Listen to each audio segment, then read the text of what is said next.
Okay, I think at that point I'll stop wittering and introduce our next speaker. And this is Mr. Srinivasan, who is a consultant ophthalmologist specialising in corneal and refractive surgery at the Air Hospital.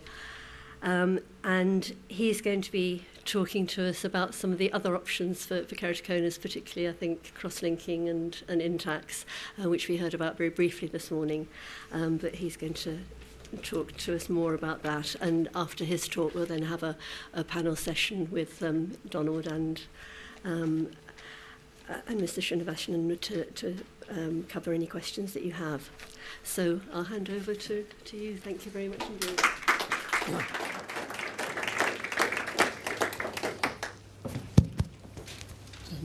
Good afternoon, everybody. Am I audible? Okay, good. Right, first of all, I would like to thank Elizabeth for inviting me to this group. It's a great honor and privilege for me to come here and speak to you about some of the other surgical options of keratoconus. I'd apologize, I missed a little of Sanjay's talk this morning, so I don't know how much he has covered. But Elizabeth asked me to speak more on the other surgical options for keratoconus. You guys all know about corneal transplants, so I'm not going to talk anything about corneal transplants today, but talk about other surgical options which are available. So my talk will be basically talking about corneal implants, intraocular lenses, laser surgery, and also more about the cross-linking procedure. So just before I go into the treatment options, I just wanted to revisit the area of diagnosis, because in the last 3 to 4 years, there have been tremendous developments in the diagnostic methods to diagnose keratoconus, and obviously this is the important step in the game. The earlier we identify patients with keratoconus, luckily there are modalities which you will understand by the end of this talk, hopefully, that we can treat them more efficiently and prevent corneal transplants from happening. So I think the motto is to catch them early, because these things can be prevented or even arrested if you can diagnose it early. So as you all know, corneal topography is the gold standard diagnostic tool.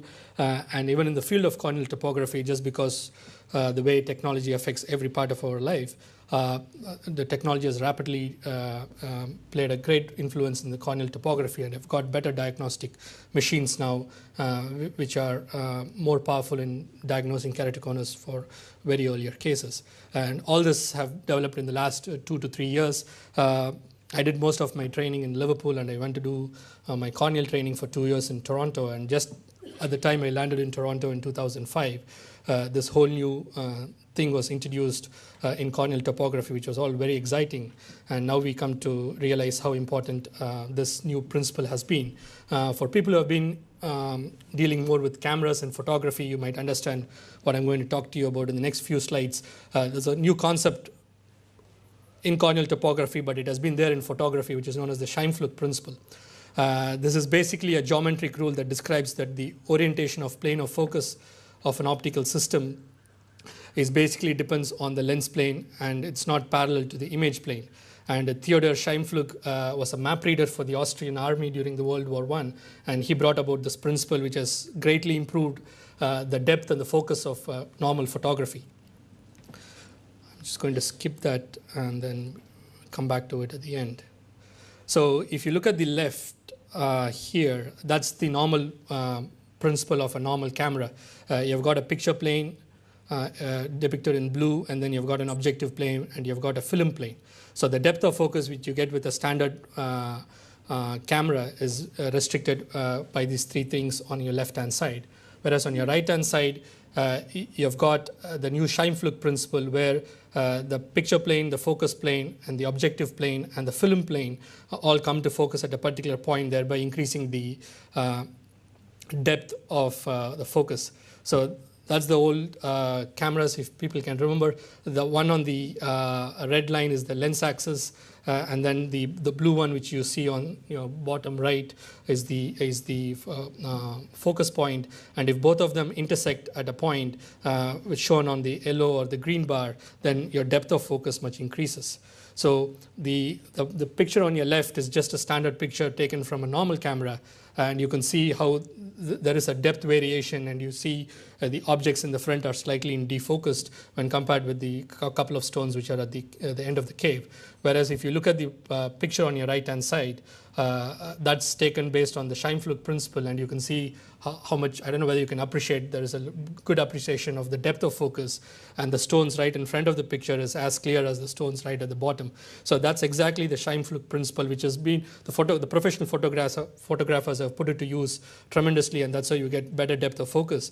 And this is one of the pictures taken, this is the museum in Bath, taken from an air balloon with the Scheimpflug principle, and you can see the depth of the building. The building is so unique that it's slightly, very much curved, and the depth there, that pillar is in focus with the right at the back side of here, which is basically you wouldn't get that amount of depth with a normal camera, but this was taken by a professional photographer from a hot air balloon with the Scheimpflug principle, and you could see how much depth he could get out of this photograph. So that principle has been introduced into corneal topography, and currently there are two machines which use this principle. One is, I don't have any financial interest in any of these products, but I'm just fascinated by the technology. One is called the Pentacam, which basically does 5 things. That's why it's called Pentacam. Penta is 5. So basically it uses Scheimpflug principle to image the cornea. It gives a 3D analysis of the anterior chamber. It does a pachymetry map, which is the global thickness of the entire cornea, and then it does topography maps. Traditionally, before this principle was introduced, all the topographies was measuring only the front curvature of the cornea. So the OpScan was the first machine which started measuring the posterior curvature. But with the Scheimpflug principle, we came to understand that all the earliest things which happens in keratoconus was happening at the backside of the cornea before it started translating into the front side of it. So this, but couple of machines which uses the Scheimpflug principle have got better, because of their depth of focus, they can better estimate the posterior curvature of the cornea. And now we have come to understand that this is where the earliest changes happen in keratoconus. In addition to that, it gives you an anterior chamber depth map, and is also used to analyze for cataract. So that's a true net power map of a patient with very severe keratoconus. And I apologize for the small numbers, but that's the actual size you get out of a printout, so I couldn't enlarge it. And if you could see, that's the central apex of the cornea. The normal corneal topography, the keratometry reading should be between 42 to 44. But obviously in keratoconus, as the cornea becomes very steep, this keratometry reading increases quite a lot. And you could see that that's the place where I'm pointing with the arrow, that measures 60.7. And below that, that's the thinnest point of the cornea. That's measuring 73 diopters. And as you go down and down, that measures 59 and 57. And right at the top, it's pretty flat at about 32 and 34. So this is the front side. But now we know that because of the Scheimpflug principle, before all these changes happen in the front side of the cornea, a lot of changes are happening on the back side of the cornea. And these two machines are able to pick that up. This is once again a global thickness map of the cornea. As you know, the normal cornea becomes very thin in keratoconus patients, and this is the thinnest point, which is measuring at 467 microns. And as you go outside towards the periphery of the cornea, then the thickness increases. So this machine has tremendously helped us to pick up keratoconus patients much earlier than what we would have done with a standard topography machine. And it also has it has got its own software by which it will calculate and tell you whether the patients have got probable keratoconus or not. The second machine, which is also newly in the market, this was introduced just last year, is called the Galileo system. The first machine which I showed, Pentacam, has got one Scheimpflug camera. This one has got a dual Scheimpflug camera, so this is much more sophisticated and more sensitive than the first one. And that's the two principles of the two cameras based. I wouldn't go into the details. And what this one does is it gives you, not only it gives you the thickness map, this is the most important map. I know it's too busy with too many numbers, but this is basically depicts the elevation of the posterior side of the cornea. Now we have come to understand that this is where the earliest changes takes place in keratoconus, and if the posterior elevation data is more than 30, then these patients have been shown to go on to develop keratoconus. So I think we've got a fantastic tool now which can diagnose or at least predict which patients will go on to develop keratoconus much earlier than what other machines which we had. So when you come on to what other surgical options are available to treat keratoconus apart from corneal transplants, I'm going to first talk to you about corneal implants. There are two in the market. One is called Intacs. I'm sure most of you are familiar about. In South America, the Ferrari rings are more common than the Intacs. Exactly, they work the same with different names, and they're different companies. So I don't have any experience with Ferrari rings. I've got reasonable experience using Intacs since 2005. As you all know, this is all precision made. It's our PMMA implants, which is the standard implants which we use for 30, 40 years for intraocular lens implants. So we know that these implants are quite inert when they are put inside the cornea. There are two separate ones. Either you can use one ring or two ring. And they are standard 150 arcs, and that's actually the size of the implant. As you see in the bottom, that's the backside of the index finger. So that's where the two implants have been placed. So these are very tiny ones, and they sit inside the cornea when we create the channels.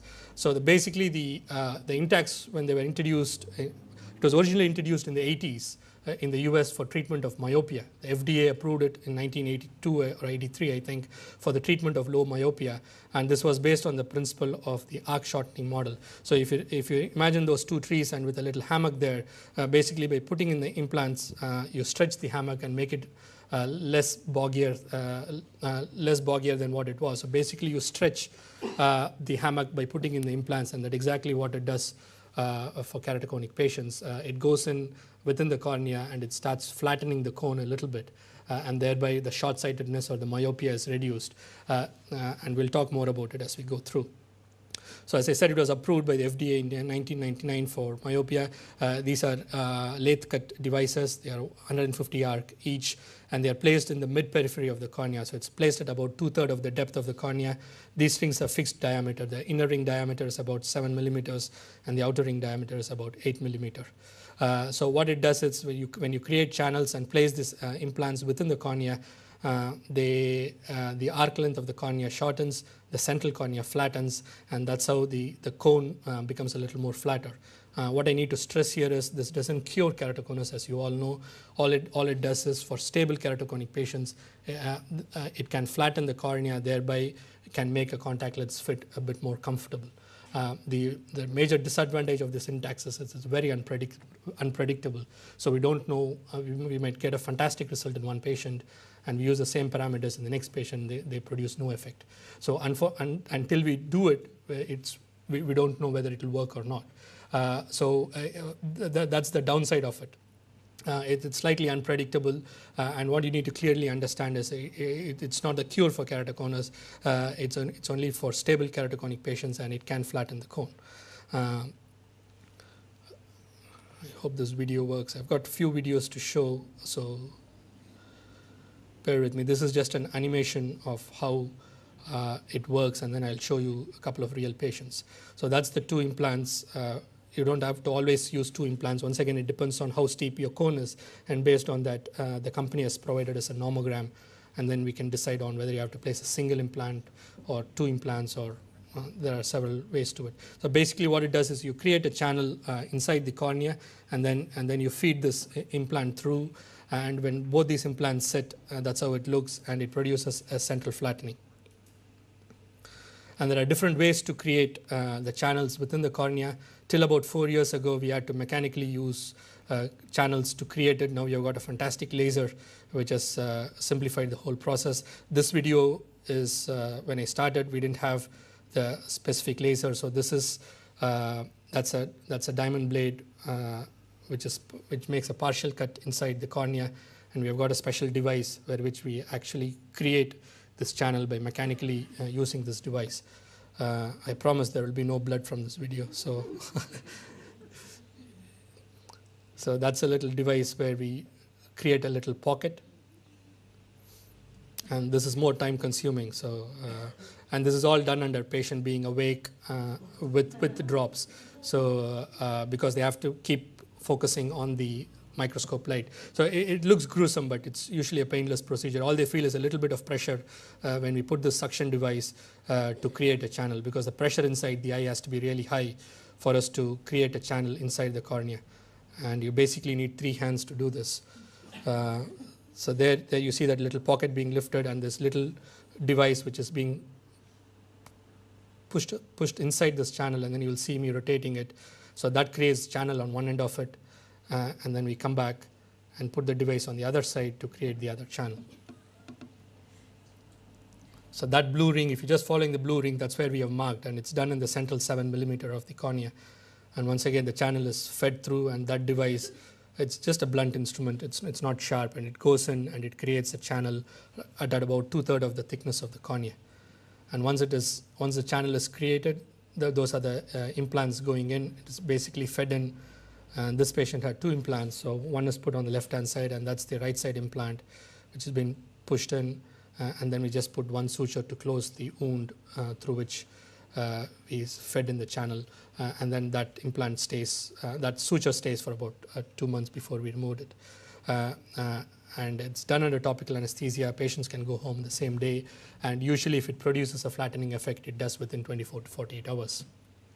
Vision does fluctuate for the first few months, and I usually advise the patients to wait for about 3 to 4 months, and then if there is a flattening effect, they go on to get a refit of their contact lenses. But as I stressed before, it's unpredictable slightly. So till we do it, we wouldn't know whether it's going to work or not. And this is the new laser through which we can create this channel. It exactly takes us 7 seconds to create the channel, and we don't have to do anything more. You program in the laser the depth and where you want to create the channel, and that white ring is the laser beam being laser fired in to create the channel. And once we do it, all we need to do is to enlarge the little bit of the entrance of the channel and then slot in the implants. So with this laser, it has become much more predictable, much more safer, and much more comfortable for the patients. And the channels are a little more tighter when you do it with laser than with the mechanical keratome. And I found out, in my experience at least, channels created with laser work better because you get a more flattening effect because the channels are tighter. And when you slot in the implants, they cause more flattening effect rather than using the keratome. Putting in the implants, it's more difficult when you've done the laser channel because the channels are slightly tighter, but I think it works better. You get better flattening effect when you use the laser. So I'm just going to skip on.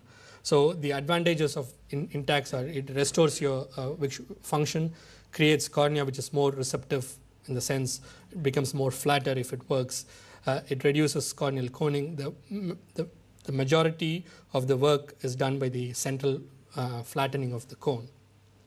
If it works, then the visual improvement can be immediate, and I said it takes about 4 to 5 months for it to stabilize. And if it works, then we don't have to think about transplants. This is a patient of mine while I was training in Toronto, had corneal transplant in one eye, and you could see the refraction there. And she had the Intacs in the other eye, and the results were immediate, and the refractive outcome was much better. And she moved on. In her left eye, she was hard contact lens intolerant. And after this Intact, she was lucky enough to get a flattening effect, and she just went back to wearing a soft toric with a very minimal refractive error.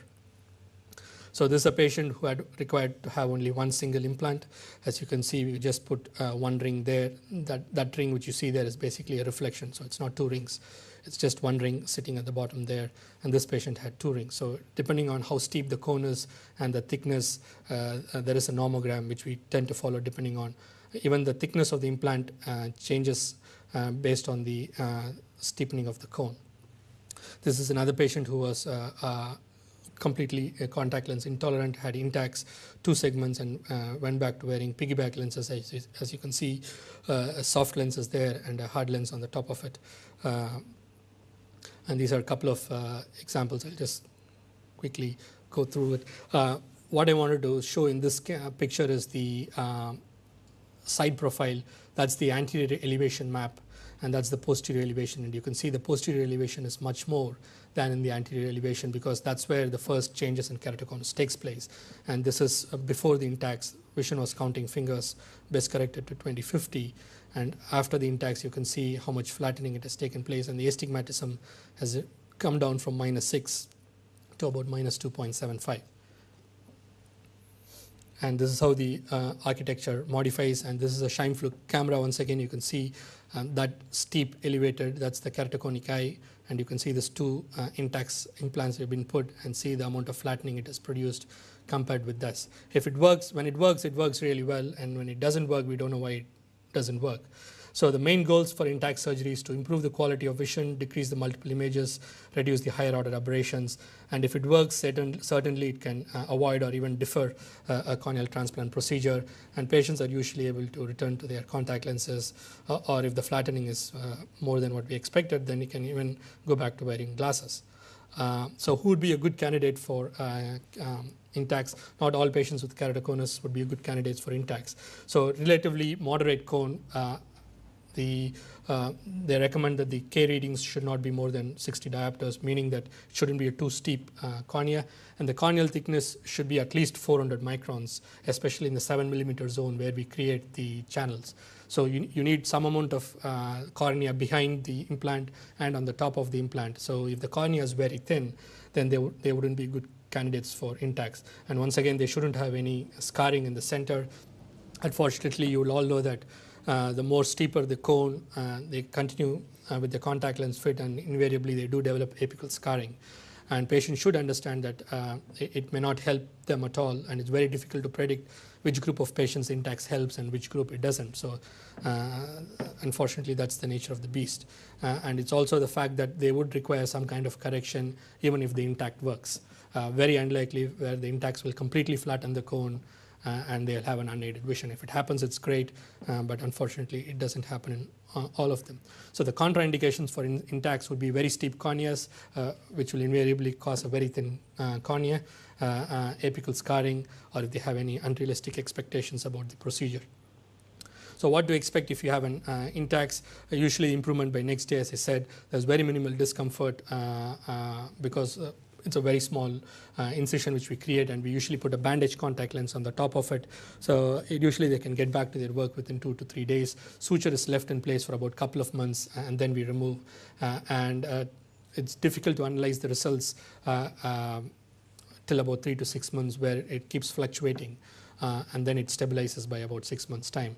And what you need to understand is it doesn't prevent the progression of keratoconus. So if keratoconus is going to progress, then putting in Intacs doesn't stop. But the advantages is you can chase the keratoconus for some point by Intacs, because it's a reversible procedure. If you put in a thin Intacs and if the keratoconus has progressed, then theoretically we can remove the thin Intacs and replace it with a thicker Intacs.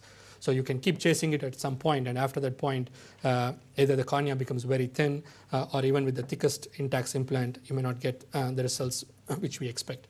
So if you compare it with the PKP, which is a penetrating keratoplasty procedure, as you all know, that's irreversible, whereas Intacs is reversible. The time it takes to do a corneal graft is much longer than what we take to do an Intacs, especially with this new laser. The procedure has really become, I don't want to trivialize it, but it has become much safer, and it's become much quicker as well. And obviously the rehabilitation time is much less, and the risks of complications are much less, because it's an extraocular procedure and it's reversible, and if it doesn't work, we can remove it, and it hasn't done any harm to the cornea. So next, I'm going to talk to you about intraocular lenses for keratoconus. This is becoming a rapidly exciting field as more and more new toric lenses have become available. Broadly, they can be classified as either phakic intraocular lenses, meaning we put in a new lens in addition to your own lens inside the eye, or we can remove the natural lens inside the eye and replace it with a special toric lens, which can correct the astigmatism and the myopia caused by the keratoconus. Once again, these lenses would be suitable for patients who have got stable keratoconus who are not progressing. If somebody is progressing, then we cannot use this, then it becomes like shooting a moving target. So the keratoconus has to be stable, and there should be documented evidence that it hasn't progressed. And if somebody becomes intolerant to contact lens wear, or if there are not any other options, then these are several options to consider. One treatment doesn't fit all. We have got several varieties now available. It's just a question of trying to find out which stage of the disease they are, what has happened, and how stable it is, and then there are several options to consider. So these two options would be for patients with stable keratoconus who haven't progressed but have become intolerant to contact lenses. So let's first talk about the phakic intraocular lenses. The phakic intraocular lenses, meaning that these are additional artificial lenses placed inside the eye in addition to your natural lens. So these lenses can be either placed in front of the iris, which are called the anterior chamber lenses, or it could be placed behind the iris just in front of your natural lens, which are called the posterior chamber lenses. The anterior chamber lenses, we currently have one lens called the Artisan or the Artiflex. The Artisan was the first one to come out, and the Artiflex is the foldable version of the lens which goes through a smaller incision. And then we have got the posterior chamber lenses, which is the ICL. So that's the Artisan lens, which is made up of PMMA material, once again well tried out material which is known to be inert inside the eye. And the same for the Artiflex, they have used a silicon lens because the PMMA doesn't fold, whereas a silicon lens folds and it can go through a smaller incision. So that is the cornea, and that is your natural lens, and that is where the Artisan lens sits. So it sits in front of your iris, behind the cornea, inside the eye. There is a risk of developing glaucoma because of the lens, so we need to create small openings in the iris called iridotomy, which is done by a laser before the actual operation is done, so that we have additional channels for the fluid to circulate inside the eye. So it has got little hooks on either side of it, and you just it gets attached to the iris tissue and it stays in front of the pupil. And that's how the real lens looks like. You pinch a little bit of iris tissue and it is held like a claw. It's basically like a claw lens. It has got two hooks on which it holds the iris and it stays there.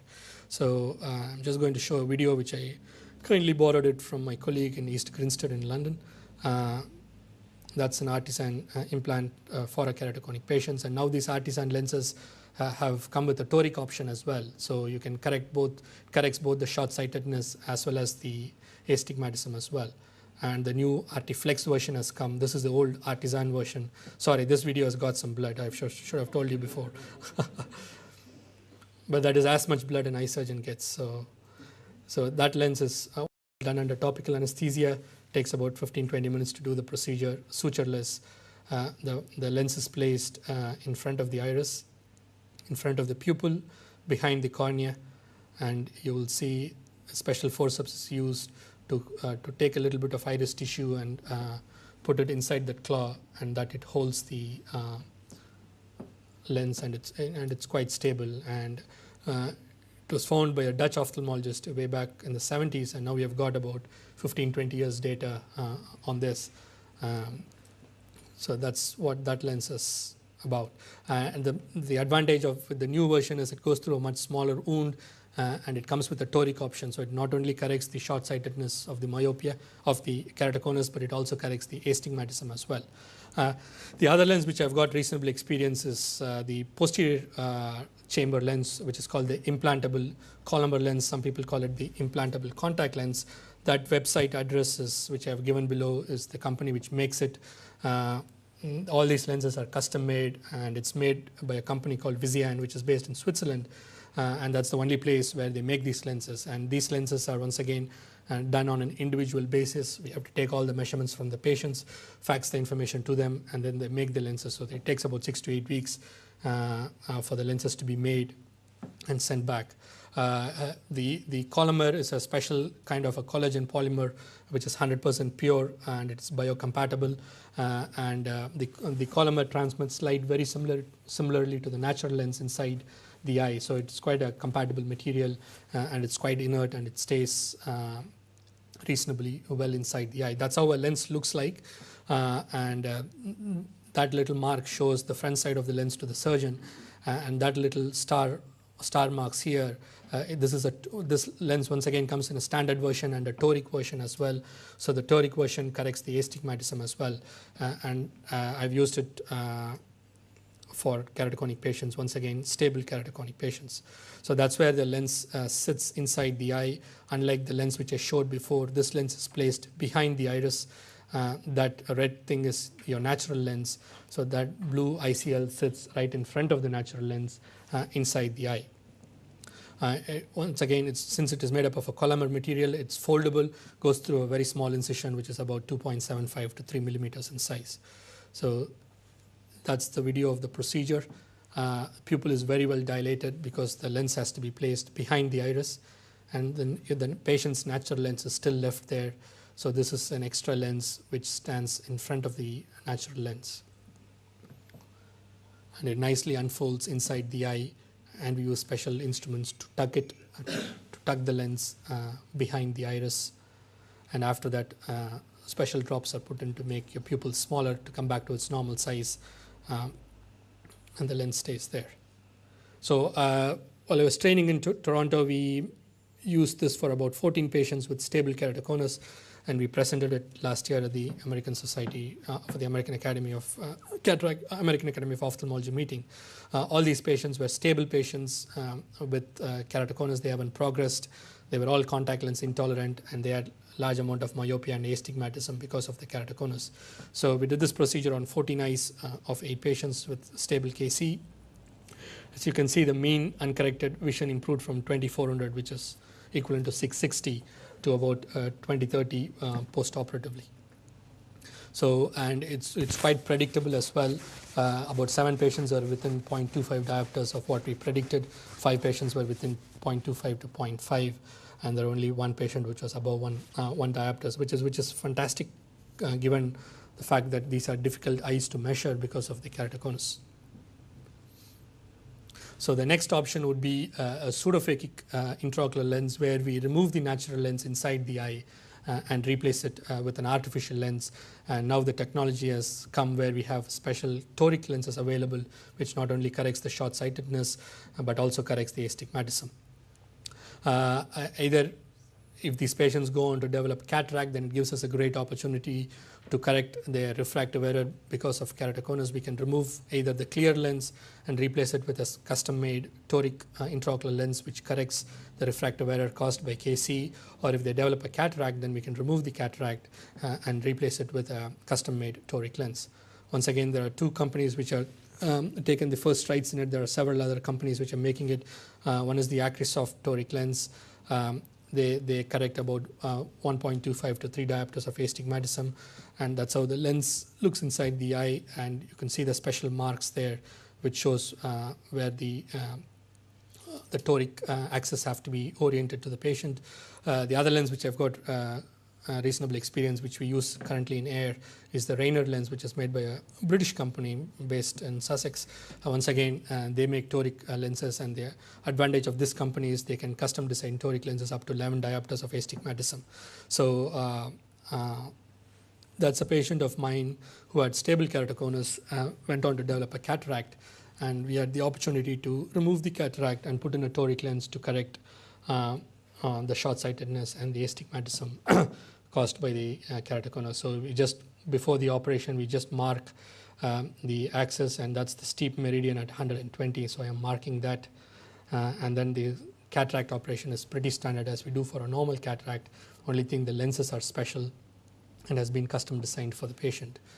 So once again, you need to emphasize the fact that these are all these lenses are become useful for patients who have got stable keratoconus and they are not progressing. If somebody is changing every 6 to 8 months, then it's very difficult to take measurements, and what we get may not be correct 6 to 7 months later. So that's the front part of the lens which is being removed, and then we're going to use a special machine to remove the cataract.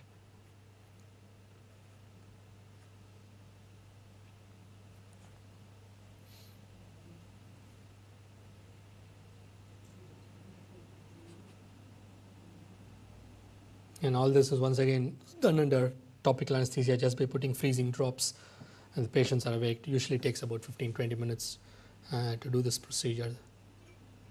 So that's the cataract being removed.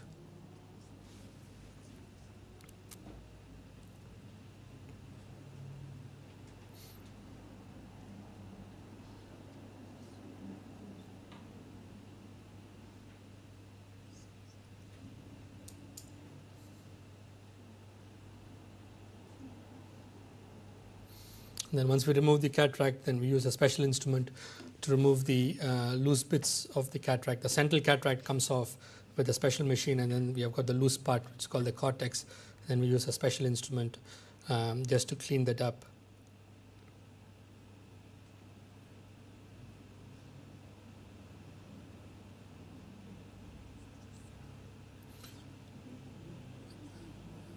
And then we'll just inject a special fluid, and that's the lens, which is a foldable lens, goes into a cartridge, and then we just shoot the cartridge into the eye, not literally.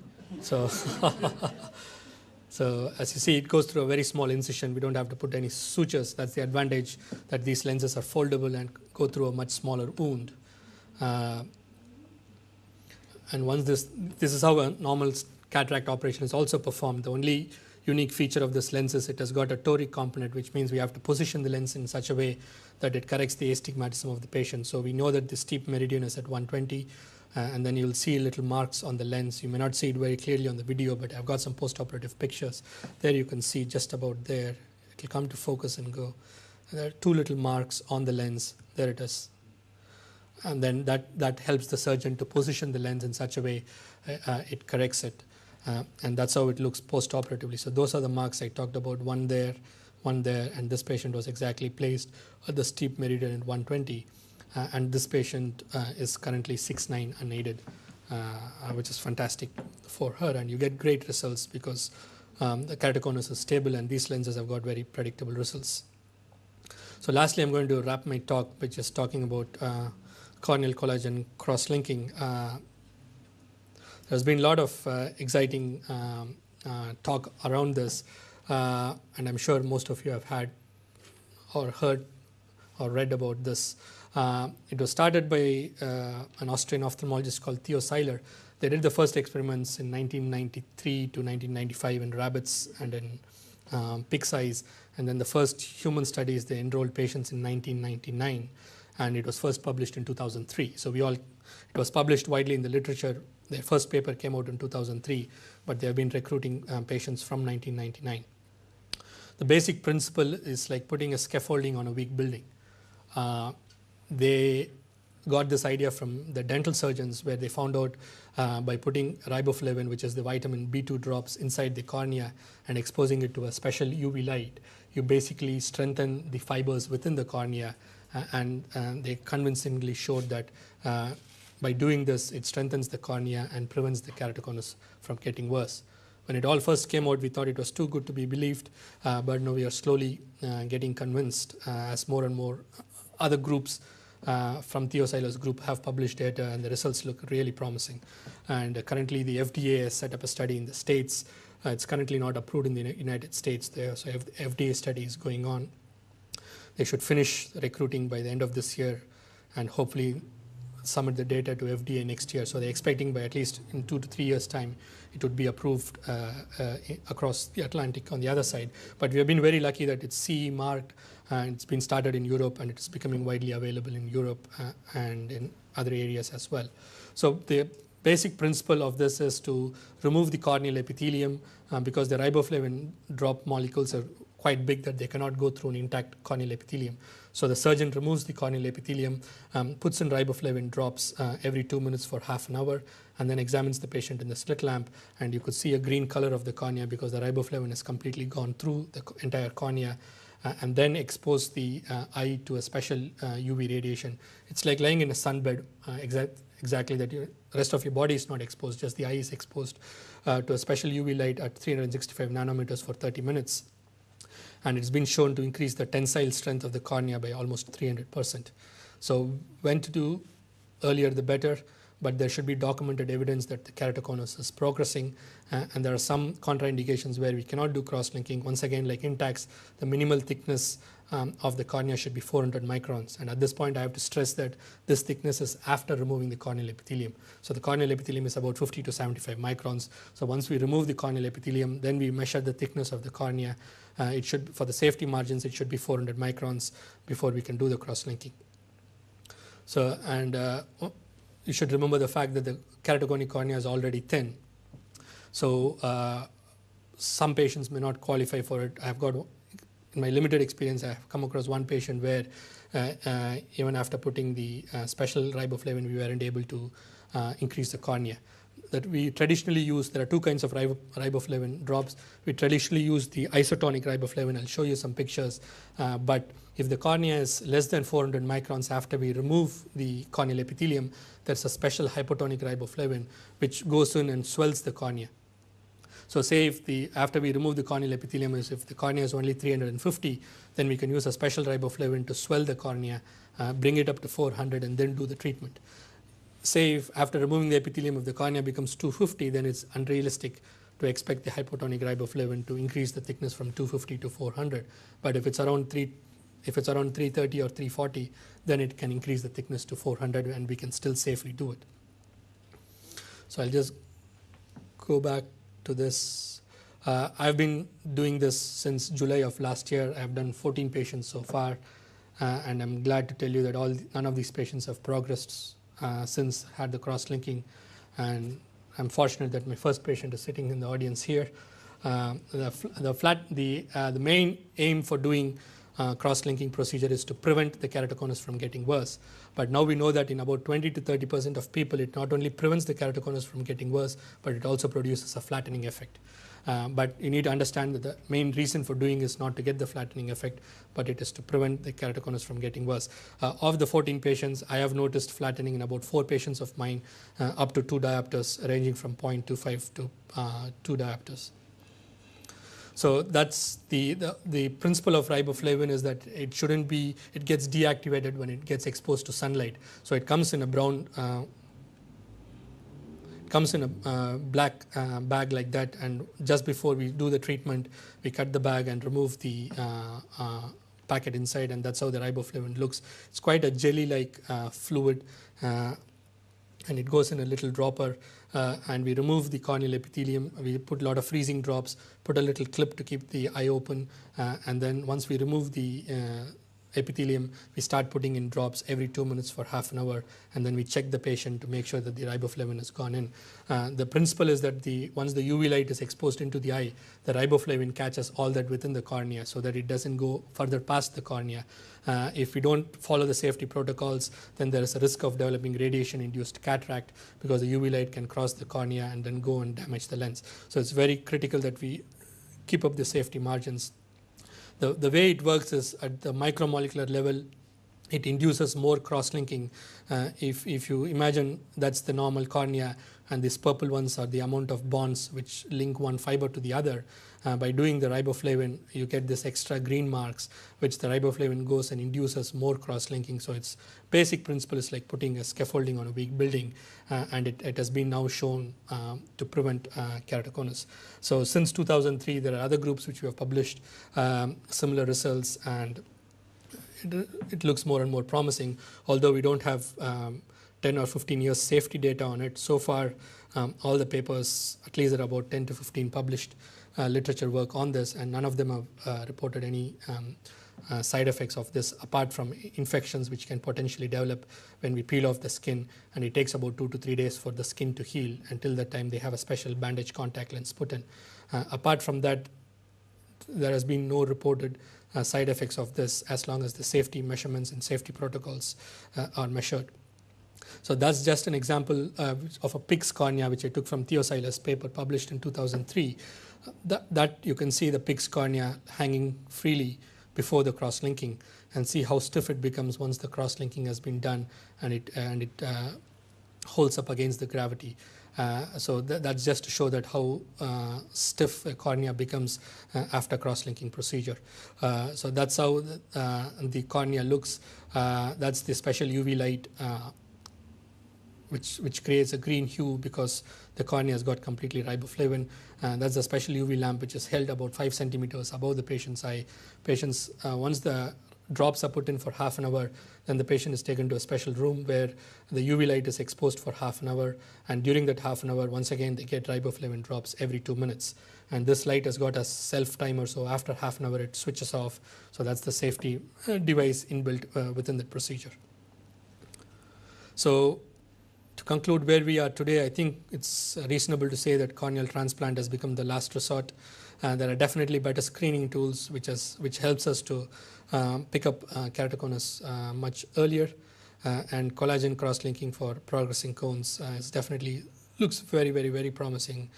And I think it's safe to say at this stage that at last I think we have got a treatment which has been shown to prevent progression of keratoconus. Thanks very much for your patience and for listening.